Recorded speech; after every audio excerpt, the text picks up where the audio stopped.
Hello aspirants, welcome to another session of mains 450 plus. आज हम लोग देखेंगे अबाउट द जनरेटिव एआई। काफ़ी टाइम से न्यूज़ में है, तो इसको थोड़ा सा डिटेल में समझ लेते हैं। सी फर्स्ट थिंग इज, न्यूज़ में कब आया? जब लॉन्च हुआ चैट जीपीटी, और ये देखा गया कि ये काफ़ी सारे ऐसे काम हैं, जैसे आपको रिपोर्ट फाइल करनी है कहीं पे, आपको कोई रिपोर्ट तैयार करनी है, लाइक आप जर्नलिज्म में कोई इशू पर आपको रिपोर्ट तैयार करनी, ऐसे लिखना है, कोई स्टोरी लिखनी है, ये चैट जीपीटी आपका काम बहुत आसानी से कर दे रहा था।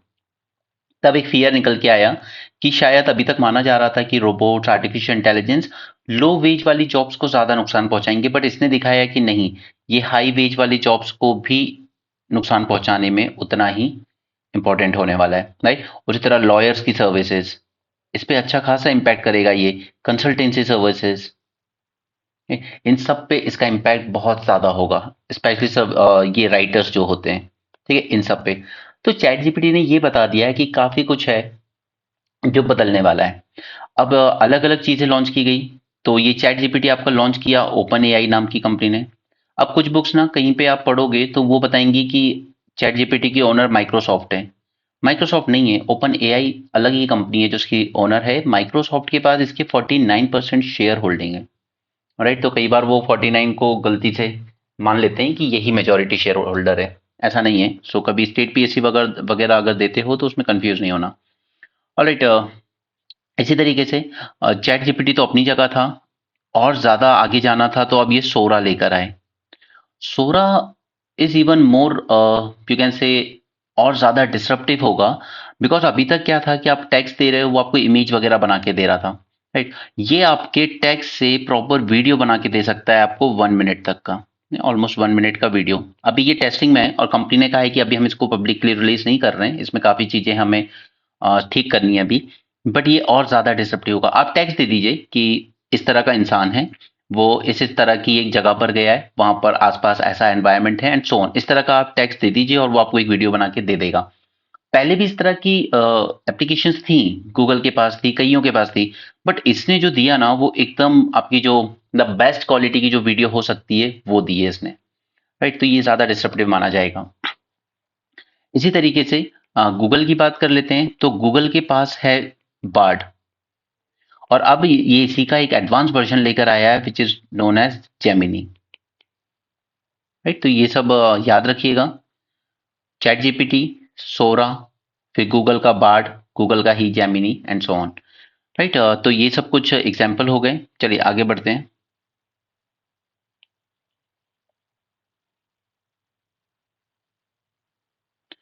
Okay, so now how we define this, मतलब कैसे डिफाइन करें हम इसको।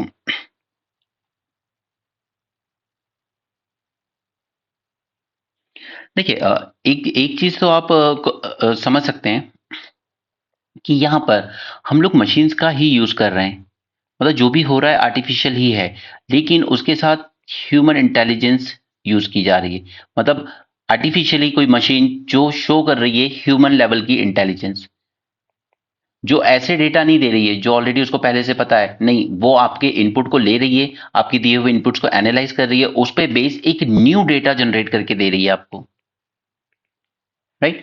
तो अगर हमें जैन एआई, जनरेटिव एआई जो है, अगर हमें इसको डिफाइन करना होगा, यू कैन से it is a type of artificial intelligence itself, okay, that can produce various type of content.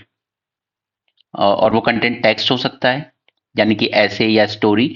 वो कंटेंट कोई इमेज इमेज हो सकती है, वो कंटेंट कोई वीडियो हो सकता है, राइट।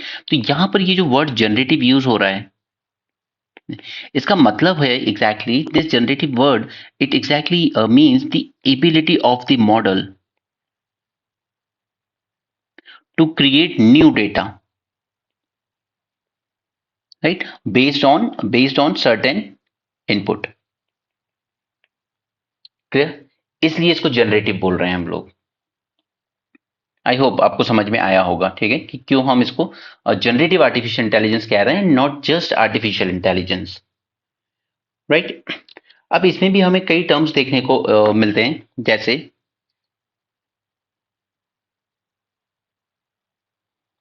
अब ये जो आप सोलर सिस्टम जैसा अपने सामने देख रहे हैं ना, इस पे जरा फोकस कीजिए। This is artificial intelligence. उसी का एक सबसेट बनेगा मशीन लर्निंग, और उसी का सबसेट होगा डीप लर्निंग, एंड उसका सबसेट बनता है फाइनली जनरेटिव एआई, जो कि हमारा टॉपिक ऑफ द डे है। राइट, चलिए तो एक एक करके इन सबको समझते हैं। Just a second.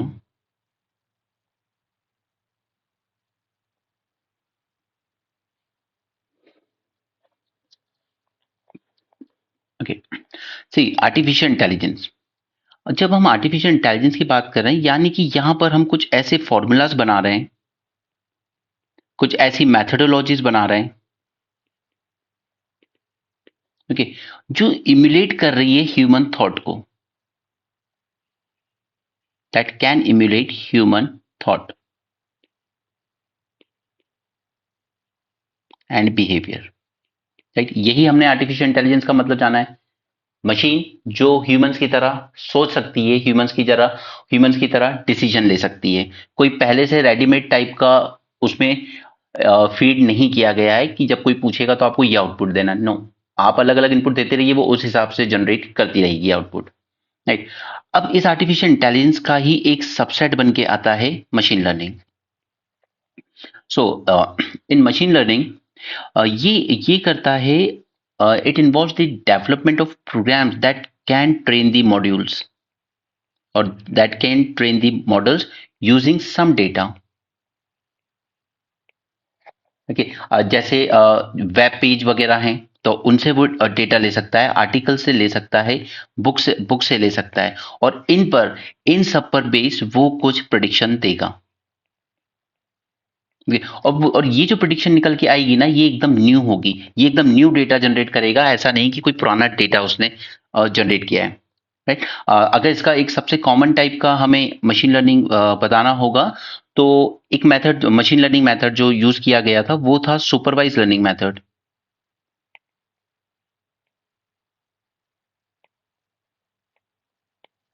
Right, this is called as machine learning.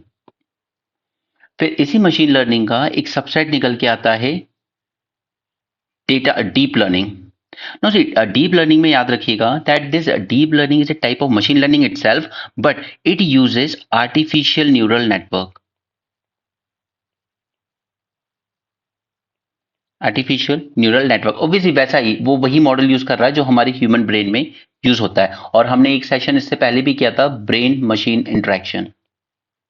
Okay, वो भी हमने मीन्स 450 प्लस में किया था। उसमें हमने जाना था कि हमारे ब्रेन में जो न्यूरॉन्स वगैरह होते हैं, वो एक जो फंक्शन परफॉर्म करते हैं उसी को कैप्चर कर रहा है। ये जो इसका इलॉन मस्क का जो प्रोजेक्ट है न्यूरालिंक, उसमें वही सब हो रहा है। राइट, तो ये भी आर्टिफिशियल न्यूरल नेटवर्क पर ही वर्क करता है, which is ultimately inspired by human brain, and they are used to process the complex data। इसलिए उसको हम लोग डीप लर्निंग कह रहे हैं। क्लियर, अब इसका फाइनली डीप लर्निंग का सबसेट निकल के आएगा हमारा generative AI. Right, this is a subset of deep learning, और ये भी यूज यही कर रहा है, ये भी इसी आर्टिफिशियल न्यूरल नेटवर्क, ANN बोल लेते हैं, ठीक है, इसी आर्टिफिशियल न्यूरल नेटवर्क को ही यूज कर रहा है, बट ये डेटा प्रोसेसिंग के लिए यूज कर रहा है सुपरवाइज्ड लर्निंग मेथड, जो हमने ऊपर उसमें जाना था मशीन लर्निंग में। राइट, और इसको कहते हैं हम लोग लार्ज लैंग्वेज मॉडल। ओके, तो ये फर्क है चारों में। आर्टिफिशियल इंटेलिजेंस एकदम सिंपल है, कुछ कुछ मैथडोलॉजीज, कुछ फॉर्मूला हम लोग डेवलप कर रहे हैं ताकि इम्यूलेट किए जा सके ह्यूमन थॉट मशीन में। राइट, उसके बाद मशीन लर्निंग में हम लोग मॉडल्स को ट्रेन कर रहे हैं using some data. Okay, web page, article वगैरह। अच्छा, हमने न्यूज़पेपर में डिस्कस भी किया था, अगर आपको याद हो, न्यूयॉर्क टाइम ने एक आर्टिफिशियल इंटेलिजेंस के एक स्टार्टअप को सू किया था।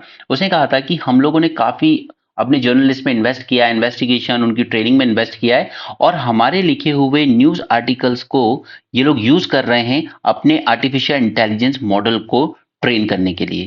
राइट, तो उसने कॉपीराइट वायलेशन का केस फाइल किया था यूएसए में। वो यही सब था, इसी लेवल पे हो रहा था वो मशीन लर्निंग पे। उनके आर्टिकल्स यूज किए जा रहे हैं, उनके वेब पेजेस यूज किए जा रहे हैं कुछ अपने मॉडल्स को ट्रेन करने के लिए, ताकि वो एक न्यू डाटा जनरेट कर सके, और फिर वो क्या दिखाएंगे, देखिए हमने ऐसी मशीन बना ली जो इस तरह के आउटपुट दे रही है एंड सो ऑन। बट आपने जो इनपुट्स वगैरह यूज करे, वो आपने किसी एक थर्ड कंपनी के यूज करे थे, जिसका कॉपीराइट वायलेशन आपने किया था। हालांकि वो केस अभी चल रहा है यूएसए में, तो उसका कुछ फाइनल निकल के नहीं आया है, बट सीधा सीधा कॉपीराइट वायलेशन तो हुआ है। उसी तरीके से कल को अगर हेल्थ सेक्टर में कुछ एआई कुछ करके देता है, तो वो भी कुछ डेटा यूज करेगा, तो वहां भी आप किसी कंपनी के पेटेंट्स या कॉपीराइट का वायलेशन करेंगे, राइट। फिर सेकंड हम लोग गए डीप लर्निंग में। यहां पर उसने यूज किया artificial neural network to process complex data. इसके बाद इसका सबसेट आया जनरेटिव एआई। उसने भी आर्टिफिशियल न्यूरल नेटवर्क ही यूज किया, but to supervise this learning method और example large learning model. Okay, तो आई होप कि ये चारों में फर्क समझ में आया हो। ये आपके प्रीलिम्स में पूछे जाने के सबसे ज्यादा चांसेस हैं। वो चाहे मैच द फॉलोइंग में पूछ लेगा या तीन चार बड़े बड़े स्टेटमेंट देके पूछ लेगा, फिर वो क्वेश्चन थोड़ा टफ कहलाएगा, राइट। चलिए एडवांटेजेस जान लेते हैं। अगर मैथ ये प्रोसेस वगैरह समझ में आ गया है तो एडवांटेज लिखना कोई बड़ी बात नहीं, क्योंकि इसके एडवांटेज की कोई लिमिटेशन है भी नहीं। आप जिस फील्ड में जो वर्क कर रहे हो वहां पे आप इसको अप्लाई कर सकते हो, राइट। लाइक राइटिंग में मैंने सिर्फ इनपुट दे दिया कि मुझे इस तरह का कैरेक्टर चाहिए, उसकी आंखें ऐसी होनी चाहिए, उसके हेयर्स ऐसे होने चाहिए, हाइट ऐसी, शोल्डर्स इस तरह के, ऐसी ओवरऑल पर्सनैलिटी, और वो मुझे एक इमेज बना के दे देगा। यानी कि एक मुझे खुद से कुछ ड्रॉ नहीं करना पड़ेगा, मुझे सिर्फ इनपुट देना है जो इमेजिनेशन में है मेरे, ठीक है। मुझे कोई स्टोरी लिखनी है, मैं सिर्फ कैरेक्टर्स बता दूंगा, मैं उसको बता दूंगा कि मुझे एक पुलिस वाला होना चाहिए, फिर एक इस तरह की स्टोरी होनी चाहिए, इस तरह के कैरेक्टर्स होने चाहिए, और वो मुझे पूरी एक स्टोरी लिख के दे देगा। मुझे एडवर्टाइज करना है अपने ब्रांड को, तो मैं बता सकता हूँ कि मुझे ये टास्क परफॉर्म करता हूँ अपने स्टार्टअप में, तो मुझे इसके लिए कोई एक अच्छा सा एडवर्टाइजमेंट बना के दो, राइट, और वो बना देगा, राइट। तो ये इन चीजों को बहुत ही स्मूथ बना देगा। इवन गवर्नमेंट्स के लिए अगर हम उनको कोई प्रेस रिलीज देना है, अभी तक क्या है, अलग से आदमी रखे जाते हैं, वो तैयार करते हैं प्रेस रिलीज, फिर उसको मीडिया को दिया जाता है, ये सब वो कर देगा, ठीक। आर्टिफिशियल इंटेलिजेंस अपने आप ये सब कर देगा। सिमिलरली रीडिंग की बात करें, तो आप एग्जाम्पल समझिए कि आप कोई कंपनी चला रहे हैं, आप पर ढेर सारे मेल्स आ रहे हैं, सपोज कंप्लेन से रिगार्डिंग मेल आ रहे हैं, अलग अलग इश्यूज की कंप्लेन है, तो ये अपने आप इसको रीड कर देगा, सेग्रीगेट कर देगा। अभी तक हमें मैनुअली करना पड़ता है, एक एक मेल को ओपन करेंगे, उसके बाद देखेंगे कि किसकी क्या कंप्लेन है, और सपोज 8-10 लोग ऐसे हैं जिनकी कंप्लेन कॉमन टाइप की है कि आपकी एप्लीकेशन में ये एरर आ रहा है, तो वो उसको ऑलरेडी सेग्रीगेट कर देगा। फिर आप जब उसको रिजॉल्व कर दोगे तो एक साथ ही वो उनको रिस्पॉन्ड कर देगा, the issue has been resolve, right. तो ये रीडिंग वगैरह ये सब चीजें आपको मैनुअली नहीं करनी पड़ेंगी, ये अपने आप ऑटो सेग्रीगेट कर देगा कि आप बंचेस में डिवाइड कर लीजिए, एक इस कॉमन इशू को लेकर इतने लोगों को प्रॉब्लम है, इस कॉमन इशू को लेकर इतने लोगों को प्रॉब्लम है, राइट। सिमिलरली चैटिंग, तो ये तो आजकल कुछ ज्यादा ही यूज हो रहा है, एआई चैटबॉट। आजकल आप कोई भी कोचिंग की अगर वेबसाइट भी खोलेंगे तो उसमें एआई चैटबॉट अपने आप आपसे बातें करने लगता है। आप अपनी क्वेरीज वगैरह रेज कर सकते हैं, उसमें अगर पहले से फीड किया गया होगा उस तरह का डेटा, तो वो आपको ऑटोमेटिकली रिप्लाई कर देगा। जैसे आप फ्लिपकार्ट वगैरह की ऐप पे जाएंगे, आपको वहां पे चैटबॉट से बात हो सकती है, लगभग सभी जगह चैटबॉट से बात हो सकती है आजकल, उसको ऑलरेडी यूज किया जा रहा है। सिक्योरिटी सर्विसेज को ये और बेटर बना देगा। जैसे भीड़ वगैरह में क्या है कि जब किसी के सीसीटीवी फुटेज में फेस लिया जाएगा, तो वो अलग अलग एंगल से आता है, कई बार कोई लेफ्ट से आ गया, कोई राइट से आ गया, बट ये करेगा कि इसके पास अगर अलग अलग एंगल से भी फोटो इमेजेस वगैरह आई हैं, तो उसको ये आपको वो कर सकता है, उसको कन्वर्ट कर सकता है फ्रंट ऑन इमेज में, राइट। ये आपको अलग से नहीं करना पड़ेगा। अदरवाइज क्या है कि आप फोटो वालों को के जो एक्सपर्ट्स होते हैं इनको हायर करती है पुलिस कि आप ये सब करके दीजिए, ठीक है। आपको जैसे अपने शो वगैरह या मूवीज में देखा होगा, एक आदमी को बिठाया जाता है, बताइए कि जो क्रिमिनल है उसका डिस्क्रिप्शन बताइए, फिर एक आर्टिस्ट ड्रॉ करता है उसका फेस। ये चीजें आर्टिफिशियल इंटेलिजेंस आपके लिए खुद कर देगा, ठीक है। ये जो चैट जीपीटी वगैरह है ये आपके लिए ये काम खुद कर देंगे, तो हमारी सिक्योरिटी सर्विसेज को और बेटर बना सकता है। एनहांस दी कैपेबिलिटी, यहाँ पे मैं कुछ लिखना भूल गई हूँ शायद, enhance the capability of search engine.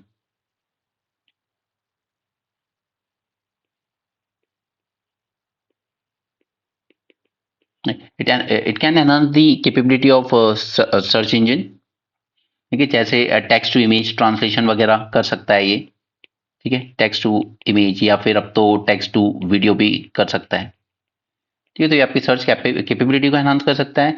इसके बाद फिर आप कहीं भी लिख लीजिए, ठीक है। आप चाहें तो एजुकेशन में इसके रोल लिख सकते हो, एजुकेशन में ये और बेटर बना देगा। अब फिर यहाँ पर मैं उस ऑफिसर को जरूर मेंशन करना चाहूंगा जिन्होंने एक बार डिबेट चल रही थी यूपीएससी में, तो उन्होंने कहा था कि आप ऑनलाइन कराइए इस एग्जाम को, इस तरह का एप्लीकेशन तैयार कीजिए कि बेस्ट बच्चा चूज किया जा सके। जैसे आप क्वेश्चन का लेवल बढ़ाते जाइए जैसे जैसे वो सही आंसर देता जाए।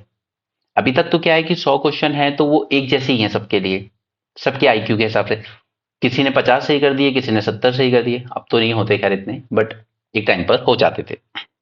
2016 के पेपर में लोगों ने बहुत सही 80 85 क्वेश्चन सही किए। वो पेपर आया भी एकदम रद्दी था। 2016 का प्रीलिम्स आई थिंक सबसे इजी प्रीलिम्स था आज तक का, और उसी ने विजन आईएएस को एकदम टॉप पे पहुंचा दिया क्योंकि सब कुछ लगभग उसकी मैगजीन से आ गया था। और फिर 16 में जब पीक पे पहुंचा उसके बाद धीरे धीरे डाउनफॉल शुरू हुआ, और 19 तक आते आते तो विजन की मैगजीन ऑलमोस्ट इरेलेवेंट सी होने लगी। प्रीलिम्स की बात कर रहा हूँ मैं, मेंस में तो ऑब्वियसली वो यूजफुल होती है। ठीक है, तो यहाँ पर उसी तरीके के आप एआई सॉफ्टवेयर्स बना सकते हो एग्जाम में स्टूडेंट को असेस करने के लिए, ताकि ऐसा नहीं हो कि सेम क्वेश्चन दे दिए सबको तो किसी से कम बने किसी ज्यादा। जैसे जैसे एक इंटेलिजेंट बच्चा क्वेश्चन सॉल्व करता जा रहा है, अगले क्वेश्चन का लेवल उससे थोड़ा हाई होता जाएगा, फिर थोड़ा हाई टफ होता जाएगा, राइट। उस तरीके से चीजें यूज की जा सकती हैं। फिर एआई का यूज बच्चों की ट्रेनिंग में, स्कूल्स वगैरह में उनको असेस करने में, इस तरह की चीजें ये कर सकता है। अब कल कल हमने इंडियन एक्सप्रेस में एक और टॉपिक डिस्कस किया था, जिसमें वो कह रहे थे कि टीचर का रोल कितना जरूरी हो जाएगा जो सीबीएसई करने जा रहा है, नहीं, ओपन बुक एग्जाम, राइट। उसमें हमने क्या कहा था कि टीचर्स की ट्रेनिंग भी बहुत जरूरी हो जाएगी, क्योंकि उनको भी फिर क्वेश्चन क्रिएटिव क्वेश्चंस बनाने होंगे। फॉर एग्जाम्पल, गांधी जी का पूरा डेटा मशीन में फीड कर दिया आपने कि उन्होंने कब कब अनशन किया, उनके थॉट्स क्या थे, उनके इंडस्ट्रियलाइजेशन पे क्या थॉट्स थे, उनके सोशल इश्यूज पर, इकोनॉमिक पर क्या थॉट्स थे। ठीक है, उसके बाद आप एआई से बोल सकते हो हमें क्वेश्चन जनरेट करके दो इस पे आज के कंटेक्स्ट में। फिर वो आपको क्वेश्चन जनरेट करके दे सकता है कि अगर आज गांधी जी होते तो जो इनक्वालिटी बढ़ रही है सोसाइटी में, उसके अगेंस्ट उनके क्या ओपिनियन होते। यही चेक करना है हमें ओपन बुक एग्जामिनेशन में जो सीबीएसई लेके आ रहा है। तो एआई इस काम को और बेटर कर सकता है जो टीचर नहीं कर सकता, right. At the same time आपने गांधी जी की हिस्ट्री पूरी फीड कर दी एक मशीन में। उसके बाद आप उससे पूछिए कि यार आज जैसे पॉलिटिक्स आप कर रहे हो कि आज गांधी जी होते तो क्या स्टैंड लेते इस इशू पर, तो मैं भी वही स्टैंड ले लूं। ठीक, अभी तो नेताओं को खुद सोचना पड़ता है कि राम मंदिर का हमें इनविटेशन आया है तो हम क्या करें, इनविटेशन एक्सेप्ट करें कि नहीं करें।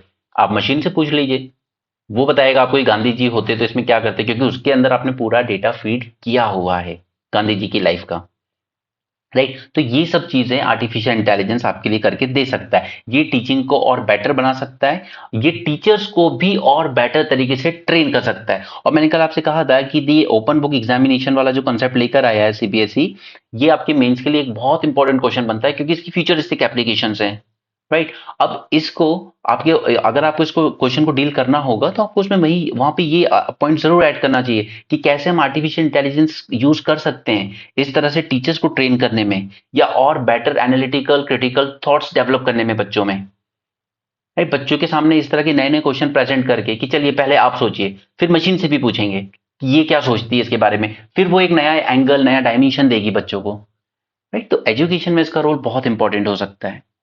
ठीक है, सी मेरा यहाँ पे काम यही होता है कि अलग अलग चीजों को और कनेक्ट करना, आपको सोचना, आपको ब्रेनस्टॉर्मिंग करना सिखाना।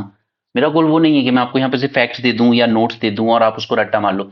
लेकिन जो मैं आपके साथ ये कर रहा हूँ ना, ये चीज जब आप साल भर करोगे, आप मेंस के टाइम अपने अंदर वो डिफरेंस फील करोगे, आपके अंदर वो मैच्योरिटी आपके आंसर्स में रिफ्लेक्ट होगी वो, नहीं, प्रोवाइडेड कि आप वो सीख रहे हो, ये नहीं कि बस नोट्स रट्टा मार रहे हो। अगर मेरे समझाने के बाद भी आप बस बुकिश नॉलेज के पीछे भागोगे तो यार बुकिश नॉलेज का कोई अंत नहीं है, क्योंकि यूपीएससी में सबसे बड़ा फेलियर वही है। अच्छे अच्छे यार सेंट स्टीफन कॉलेज के बच्चे भी आके फेल हुए हैं यूपीएससी में, लेकिन एट द सेम टाइम ऐसे बच्चों ने भी निकाला है जो बहुत वीक बैकग्राउंड से आते थे। Like I am not talking in terms of finance, I am talking in terms of कि किस लेवल की उनको स्कूल एजुकेशन मिली है या कॉलेज एजुकेशन मिला है।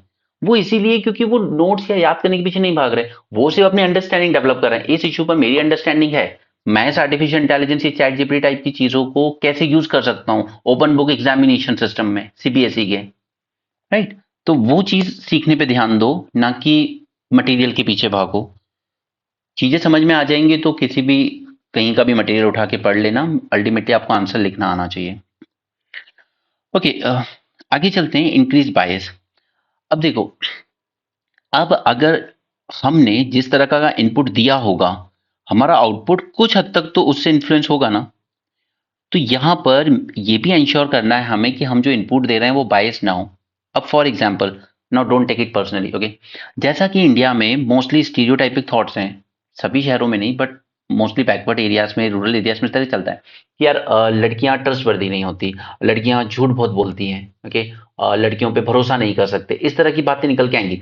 अब अगर मैं एआई से ये पूछूं कि चलिए मुझे अपने बिजनेस के लिए कुछ लोगों को इस पोस्ट पे हायर करना है, राइट, तो मैं किसको प्रेफर करूं अमंग द मेल फीमेल, तो वो फिर अगर मैंने बायस्ड इनपुट दिया होगा वेमेन के बारे में तो मुझे वैसे ही डेटा देगा कि नहीं यार, एक तो क्या है कि इनकी लाइफ में रिप्रोडक्शन वाला फेस आएगा तो उस टाइम ये टाइम नहीं दे पाएंगी आपके बिजनेस को, आपके वर्क को। बच्चे हो जाएंगे तो फैमिली रिस्पॉन्सिबिलिटी, उनकी चाइल्ड केयर, उसमें इनका माइंड डिस्ट्रैक्ट होगा तो ये पूरी तरीके से वर्क पे फोकस नहीं कर पाएंगी, तो इससे बिजनेस आपका अफेक्ट होगा एंड सो ऑन। इस तरह के बायस इनपुट निकल के आ सकते हैं। उसी तरीके से एक यूएस राइट ग्रुप ने भी ऑब्जर्व किया था कि जब उन लोगों ने काफी सारा डेटा फीड करने के बाद पूछा कि मैं सीईओ की पोस्ट पर किसको हायर करूं, तो आर्टिफिशियल इंटेलिजेंस ने डेटा भी ऐसे ही दिया था कि आप व्हाइट मैन को ही प्रेफर कीजिए, ओके, व्हाइट मैन को ही प्रेफर कीजिए इसके लिए, black man are not suitable for this job. तो इस तरह के बायस्ड चीजें आएंगी अगर आपने इनपुट ही बायस दिया है। अल्टीमेटली वो भले ही ह्यूमन इंटेलिजेंस शो कर रहा हो बट है तो मशीन ही, राइट। तो उसमें दिया हुआ इनपुट बहुत इंपॉर्टेंट हो जाएगा। फिर आप ये नहीं कह सकते कि देखिए इवन आर्टिफिशियल इंटेलिजेंस ने भी ऐसा बोला। अब कल एक आई डोंट रिमेम्बर कौन सी कोचिंग प्लेटफॉर्म की थी वो, उन्होंने एक चीज शेयर की थी कि देखिए मैंने तो सिर्फ ये इनपुट दिया था चैट जीपीटी को कि कोई ऐसी चीज बताओ जिसमें स्ट्रेस भी हो, जिसमें हैप्पीनेस भी हो, जिसमें फियर भी हो, जिसमें सब कुछ हो, राइट। इस तरह का डेटा उन्होंने दे दिया और उसने यूपीएससी की इमेज निकाल के रख दी। अरे ऐसा नहीं है कि पूरे वर्ल्ड में से सिर्फ एक यही एक फील्ड है जहां पर हैप्पीनेस, स्ट्रेस, टीयर्स और सब कुछ है। हर फील्ड में होगा, लेकिन आपने डेटा कुछ इस तरह का दिया होगा कि उसने आउटपुट आपको वही प्रेजेंट किया। और क्योंकि आप उस फील्ड में टीचिंग भी कर रहे हो तो आपका कुछ ना कुछ तो डेटा उसी तरीके से उसने एक्सेस किया होगा, राइट। तो we need to make sure to handle this challenge कि हम लोग बायस डेटा ना हो, डिस्क्रिमिनेटरी टाइप का डेटा ना दिया जाए। अब अगेन रिजर्वेशन इशू की बात करेंगे तो अगर उसमें आपने डेटा इस तरह का फीड कर दिया है कि कोई कोई 780 कट ऑफ पे क्लियर कर रहा है, कोई 740 पे क्लियर कर रहा है, तो वो फिर उसी तरह की चीजें दिखाएगा। बट जब तक आप उसमें पूरा उसका हिस्टोरिकल कंटेक्स्ट नहीं देंगे कि एजुकेशन की स्टार्टिंग लाइन में बहुत बड़ा गैप है, कई जनरेशन्स का गैप है, तब तक वो बायस डेटा ही देगा आपको। Threat to job loss. अब जैसे जोमेटो है हमारा, जोमेटो ने एक चैटबॉट बना दिया जिया। अब पहले यहाँ पर जब कंप्लेंट्स आती थी रिसीव करने के लिए किसी आदमी को बिठाया जाता था, आज ये काम आपका एआई चैटबॉट खुद ही कर रहा है, तो इसकी जॉब तो गई। तो जॉब लॉस एक बहुत बड़ा थ्रेट बनेगा। बट इसमें दोनों ही एंगल पे ध्यान देना, लो वेज जॉब पर भी इम्पैक्ट करेगा और हाई वेज जॉब पर भी। लेकिन अभी प्रेजेंट में जितनी चीजें देखने को मिल रही हैं, लोगों को ये फियर है कि ये हाई वेज जॉब पर ज्यादा इम्पैक्ट करेगा। लो वेज यानी कि मोस्टली फिजिकल वर्कर्स की जॉब तो उसको तो करना ही पड़ेगा इंसान को, लेकिन हाई वेज वाली जहां पर क्रिटिकल एंड एनालिटिकल थिंकिंग की बात आती है वहां पर ये दिक्कत दे जाएगा। लाइक फॉर एग्जाम्पल अभी आप यूपीएससी की फील्ड में ही कंसिडर कर लीजिए कि यहाँ पर अभी आपके मॉक टेस्ट वगैरह आप देते हो, राइट। आपको क्वेश्चंस बनाने के लिए लोग रखने पड़ते हैं, ओके। जैसे दृष्टि आईएएस है, 1800 लोगों की फैमिली है दृष्टि आईएएस के अंडर में, ठीक है। उसी तरह हर इंस्टीट्यूट के। बट ये मॉक पेपर वगैरह अगर आपने डेटा दे दिया, ठीक है, आपने सारे नोट्स वगैरह वहां रख दिया, आपने करंट अफेयर के सारे इश्यूज वहां रख दिए, उसके बाद चैट जीपीटी मॉक क्वेश्चन बना के दे देगा आपको, फिर कोई बड़ी बात नहीं है। तो जॉब लॉस हाई लेवल जहां पर क्रिटिकल एनालिटिकल थिंकिंग का रोल है, वहां पर जॉब लॉस हमें ज्यादा देखने को मिलेगा, ठीक। Next, misuse. अब इस वक्त हमारी पॉलिटिक्स में इतना मिसयूज हो रहा है इन चीजों का, जैसे डीप फेक। बना दीजिए किसी का भी वीडियो, लगा दीजिए उसमें उसकी वॉइस, और वो रियली डिफरेंशिएट करना बहुत मुश्किल हो जाएगा कि ये बात इसी पॉलिटिकल लीडर ने बोली है और यही वर्ड्स इसने बोले हैं। शायद राहुल गांधी इसके सबसे बड़े विक्टिम रहे। अभी डीप फेक का यूज नहीं हुआ है, पर उनके स्पीच को जिस तरह से काट पीट के बीजेपी वाले सर्कुलेट करते हैं, वो मोदी जी का स्पीच कोट कर रहे हैं कि आलू से सोना बनाएंगे, ऐसी मशीन लगाऊंगा, ये मोदी जी का स्पीच था।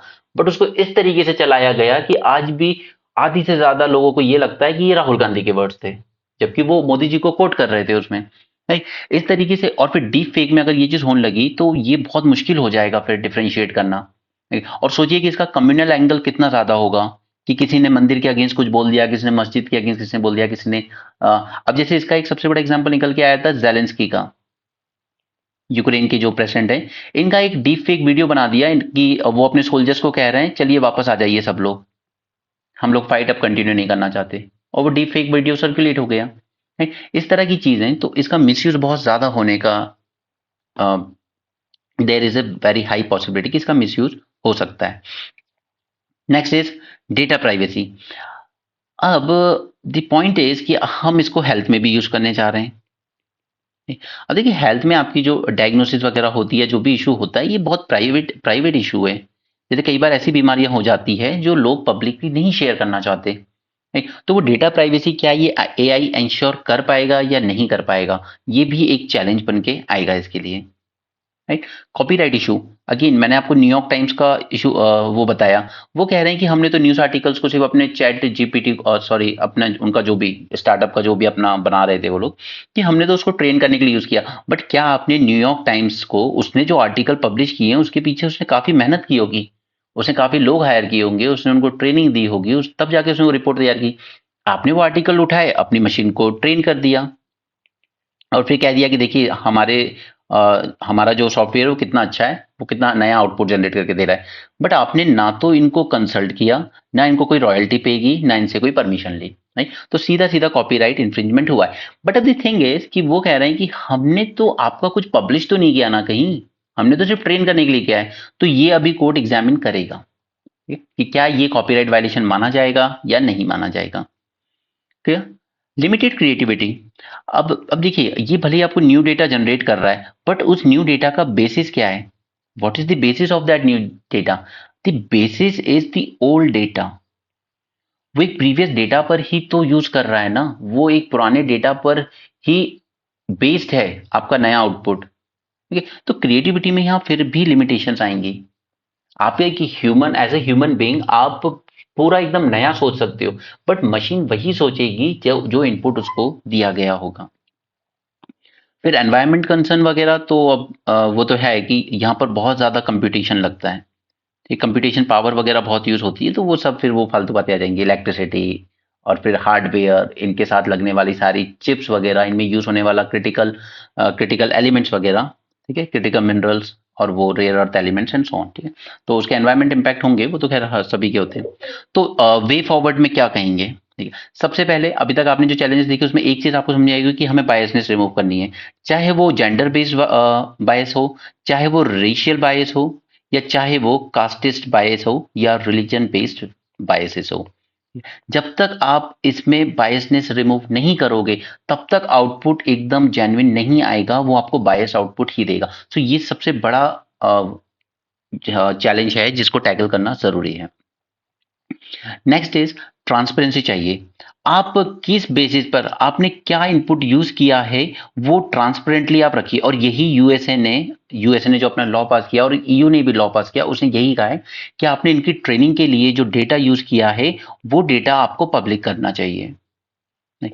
और ट्रेनिंग के टाइम पर अगर कोई डिस्क्रिपेंसीज भी आ रही थी, लाइक वो बायस डेटा दे रहा था, तो आप वो भी रखिए, जिसको हम ब्लूपर्स कहते हैं, वीडियो रिकॉर्डिंग के टाइम जो ब्लूपर्स हो जाते हैं लोगों, ठीक है, उसको भी कीजिए फिर आप, नहीं? ये सब आपको पब्लिक रखना होगा, ट्रांसपेरेंसी मेंटेन कीजिए इसमें। Next is privacy protection. तो अब जैसे हेल्थ सेक्टर में है तो वो डेटा प्राइवेसी वगैरह की जो बात आती है, तो यहाँ पर कॉन्फिडेंशियलिटी ये मेंटेन करें, इसके लिए जरूरी है, राइट। यूजर की डेटा, उसकी कॉन्फिडेंशियलिटी, ये सबको मेंटेन करें। Ethical use. अब आपको क्या यहाँ पर कुछ याद आ रहा है? ब्लैचली डेक्लेरेशन याद आया? Current affair newspaper, okay. Ethical use, क्योंकि इसको आप बेनिफिशियल पर्पस के लिए यूज कर सको, ना कि आप इसको मिसयूज करो लोगों को मिसलीड करने के लिए, लाइक डीप फेक वगैरह में, ओके। तो ब्लैचली डेक्लेरेशन जो था उसने यही कहा था that world should strive towards the ethical use of AI. Okay. तो यहाँ पर हमने कुछ चैलेंजेस जाने, क्या इंप्रूवमेंट कर सकते हैं वो देखा, एडवांटेज देखा, यहाँ पर हमने ये सारी चीजें समझी जो कि आपकी प्रीलिम्स के लिए जरूरी थी, क्वेश्चन पे उस पे बेस आ सकता है, ठीक। बट मोस्ट इंपॉर्टेंटली कि आप कोई भी टॉपिक पढ़ें, आप उस नॉलेज को अप्लाई करना जानते हो। Don't go for rote learning, हमें अप्लाई करना आना चाहिए वो नॉलेज, तभी सक्सीड कर पाओगे इस एग्जाम में। Okay, so that's it for this session, thanks for joining, have a great day and keep learning.